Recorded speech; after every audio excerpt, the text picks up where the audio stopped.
अस्सलाम वालेकुम जी, मैं आपकी मुलाकात करवा रहा हूँ गुलाम मुस्तफ़ा साहब से, जो सुभान फैब के ऑनर हैं। इनसे आज हम जानने जा रहे हैं कि एक एलिवेटेड स्ट्रक्चर जो है वो सोलर से रिलेटेड ये फिट कर रहे हैं। उसके बारे में इंफॉर्मेशन लेंगे कि इसमें जो गार्डर है और जो भी मटेरियल यूज़ होता है उसकी क्या कॉस्ट आती है और क्या ऐसी इंफॉर्मेशन है कि जो लोग भी ये लगवाना चाहते हैं तो वो उनको एक बेसिक आइडिया हो सके। अस्सलाम वालेकुम। वालेकुम अस्सलाम। बहुत शुक्रिया जी, आपने मुझे प्रेजेंट कर रहे हैं। अच्छा, सोलर स्ट्रक्चर जो है ना जिस तरह हम सोलर पैनल की इंस्टॉलेशन करते हैं या सोलर पैनल लगवाते हैं, इसकी लाइफ होती है 25 साल। इसकी लाइफ होती है जैसे कि ये है, हाँ, ये 25 साल इसकी लाइफ है जी। ये इसकी 25 साल इसकी लाइफ होती है। अब अगर आप एलिवेटेड स्ट्रक्चर इंस्टॉल करवाना चाहते हैं, इसमें पैनल की अपॉर्चुनिटी ज़्यादा आती है और आपको क्लियर रूफ मिल जाती है कि आपकी कल को रूफ भी इस्तेमाल होती रहती है इजीली, और आपका पैनलिंग की ऑप्शन भी ज़्यादा आ जाती है। तो ये जो आप लगा रहे हैं ये इसको हम एलिवेटेड स्ट्रक्चर बोलेंगे। हाँ जी। तो इसके बारे में बताएं कि एलिवेटेड स्ट्रक्चर बनाने में कौन कौन से जो है चीज़ें यूज़ होती हैं, ताकि थोड़ा आइडिया हो सके व्यूअर्स को।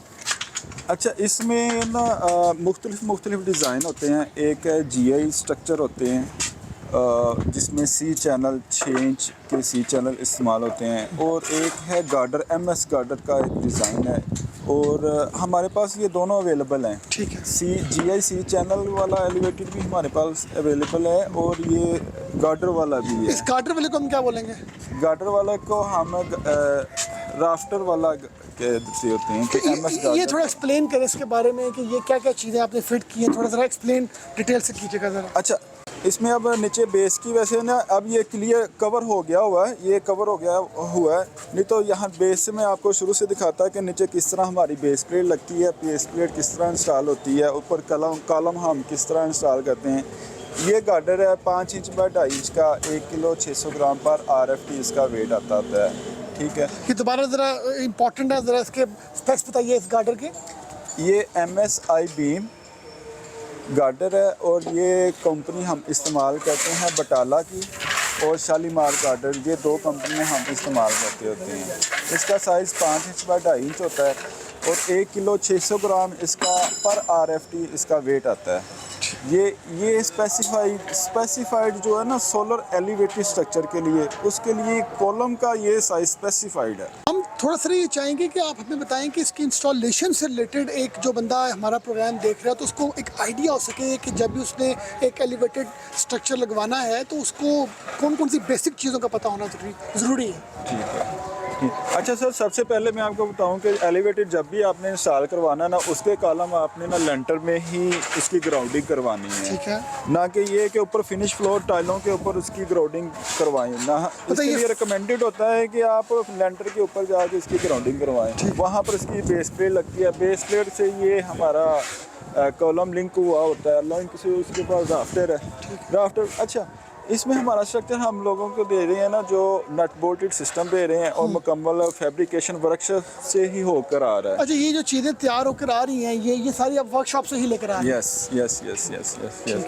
और मेन जो चीज़ें, ये कॉलम, उसमें जो मेन कॉलम है, राफ्टर है, और उसके बाद पल्लिन है।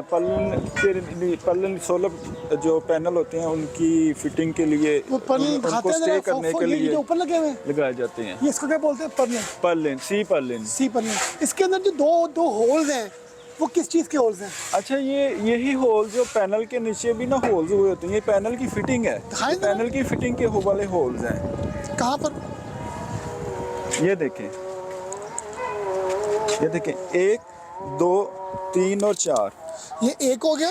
हाँ, और सेकंड ये है, सेकंड वो 3 और ये 4। अच्छा, ये जो आपने बताए हैं होल्स, ये होल्स हैं जो बेसिकली वो ऊपर हुए हैं पर्लिन में। जी बिल्कुल वही। इसको हम बोलते हैं पर्नल। हाँ जी।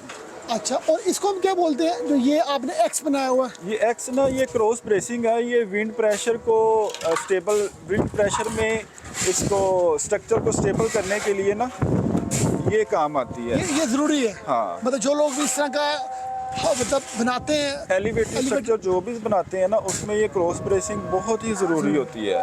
अच्छा, आपने ये की हुई है, इसका क्या पर्पस है? इसको हम क्या बोलेंगे? ये है राफ्टर के, ये मिनी क्रॉस हैं और ये भी क्रॉस ब्रेसिंग की ही तरह इस काम करते हैं। अच्छा, जी। आप क्या रिकमेंड करते हैं कि जो लोग भी एलिवेटेड स्ट्रक्चर लगवाना चाहते हैं तो कितने केवी से इसको लगवाना चाहिए? कुछ 10 केवी से लगवाना चाहिए हमें एलिवेटेड, या छोटे के लिए तो आप रिकमेंड नहीं करते? अच्छा, ये इस तरह होता है कि आप हर कस्टमर की जो अपनी स्पेस होती है ना, ये उसके ऊपर मुनहसर करती है कि वहाँ पर एलिवेटेड सूट करता है या नहीं करता। ठीक है। इसके मैंने आपको दो मेजर फ़ायदे आपको बताए हैं कि एक तो एलिवेटेड इस्तेमाल करना यूँ है कि आप कम स्पेस में ज़्यादा पैनलिंग को यूटिलाइज करना, ठीक है। और उसके बाद आप अपनी रूफ को भी क्लियर स्पेस दे सकते हैं कि एक मिनी जो स्ट्रक्चर होते हैं जो L2 L3 वाले होते हैं, वहाँ पर तो आपकी रूफ रिजर्व हो जाती होती है। जैसे वो फोकस करें, जी वो है जो जिसमें हाँ यहाँ पर जो इनकी रूफ टॉप है वो यूटिलाइज नहीं हो सकती उस तरह। जी, यूटिलाइज। अच्छा, ये तो चलें, एक वैसे भी इन्होंने ये बगैर पैरापिट वाल के ये वाली रूफ है, वो भी आप रेफरेंस के तौर पर देखें कि वो तो दूर है काफी। हाँ।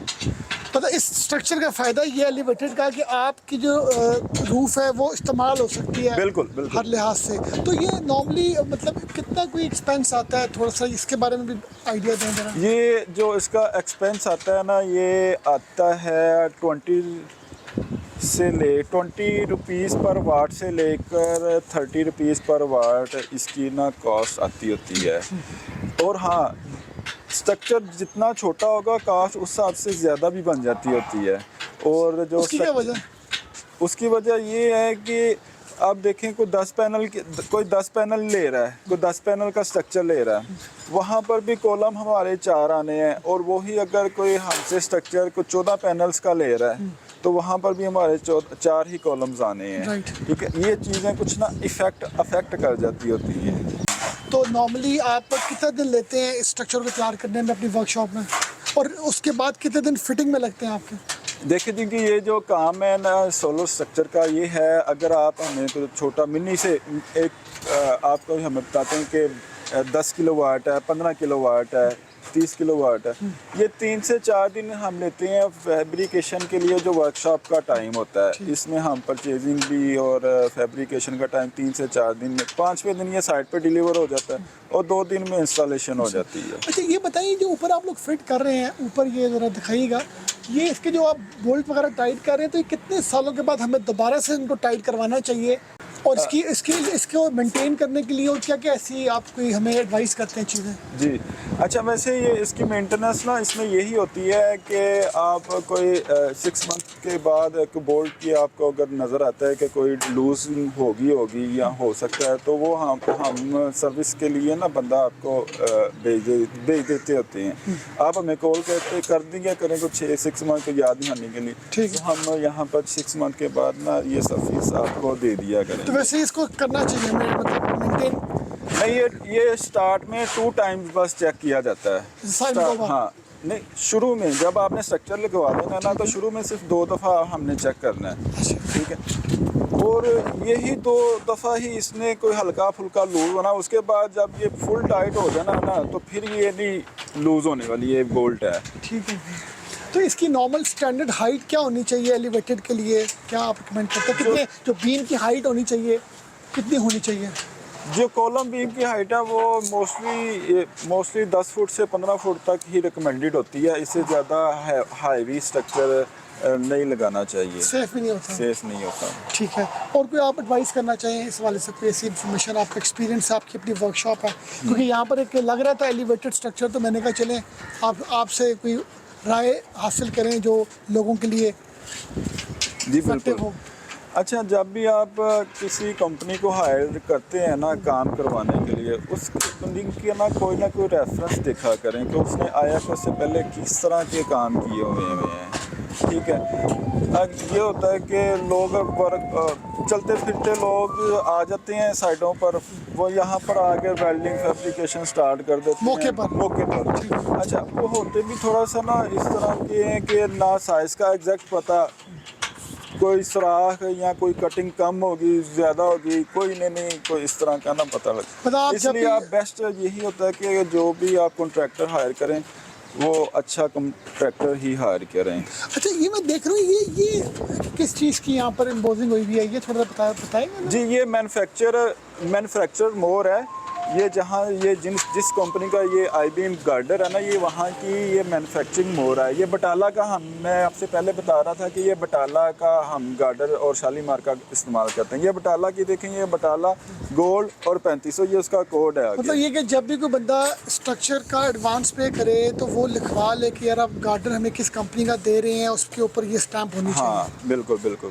ये भी चीज़ें हैं। चलिए जी, ये ज़रा एक ओवरव्यू दे दीजिएगा सारा ऊपर।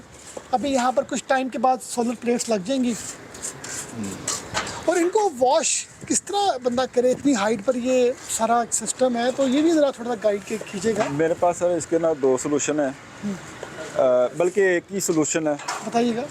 एक है मैनुअल सॉल्यूशन। ठीक है। मैनुअल सॉल्यूशन में बच्चा क्या करता है कि जो एल्युमिनियम लैडर है ना, वी शेप लैडर वो क्या होता है हमें नहीं पता, आपने तो बता दिया, हमें समझाए ना क्या व्हील लैडर क्या।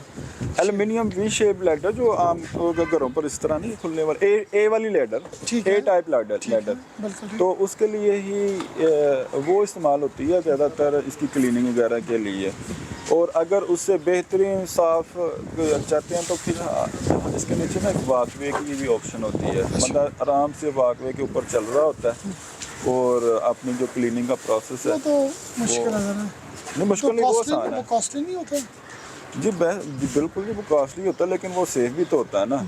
और उस तरह आप 5-10 मिनट में ये 26 पैनल की क्लीनिंग किसी की लड़के को कह कर 10 मैक्सिमम 10 मिनट में उसकी क्लीनिंग करवा सकते हैं। ठीक है। अगर आप मैनुअल लैडर वाले काम में आ जाते हैं तो वो टाइम आधा 1.5 घंटा लग जाएगा क्लीनिंग के लिए। चलिए जी, आपने बड़ा अच्छा गाइड किया आज इस हवाले से। जो मुझे आइडिया हुआ है कि एलिवेटेड स्ट्रक्चर का ये फ़ायदा कि आपकी जो पूरा रूफ है वो यूटिलाइज हो जाती है। जी यस। अदरवाइज फिर वो ये जो सामने है कि आप अपनी रूफ को उस तरह यूटिलाइज नहीं कर सकते। बहुत शुक्रिया जी, Thank you, आपने हमें sir. टाइम दिया। अल्लाह हाफ़िज़।